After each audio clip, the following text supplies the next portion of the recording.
पुण्याला महाराष्ट्राची सांस्कृतिक राजधानी म्हणतात. पुण्याला प्रचंड मोठा इतिहास आणि सांस्कृतिक वारसा लाभला आहे. येथील संस्कृती, भाषा, शिक्षण, ऐतिहासिक वास्तू, प्राचीन मंदिरं, गड किल्ले इत्यादी गोष्टी पुण्याची ओळख सांगतात. पुणेरी पाट्यांपासून तर खाद्य संस्कृतींपर्यंत अनेक गोष्टी नेहमी चर्चेत येतात. पुण्यात वेगवेगळ्या खाद्यपदार्थांचे अनेक लोकप्रिय ठिकाणं आहेत. सध्या असाच एक व्हिडिओ व्हायरल होत आहे. या व्हिडिओमध्ये पुण्यातील डान्सिंग पोहेवाला काकांविषयी सांगितलं आहे. तुम्ही येथील पोहे कधी खाल्ले आहेत का?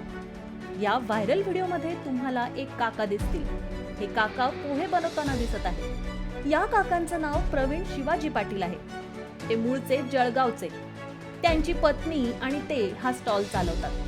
सकाळी नाश्त्याला पोहे, साबुदाणा खिचडी मिळते, तर जेवणात पिठलं भाकरी, वांग भरीत भाकरी, कढी खिचडी, संडे स्पेशल दाल बाटी इत्यादी खानदेशी पदार्थ मिळतात.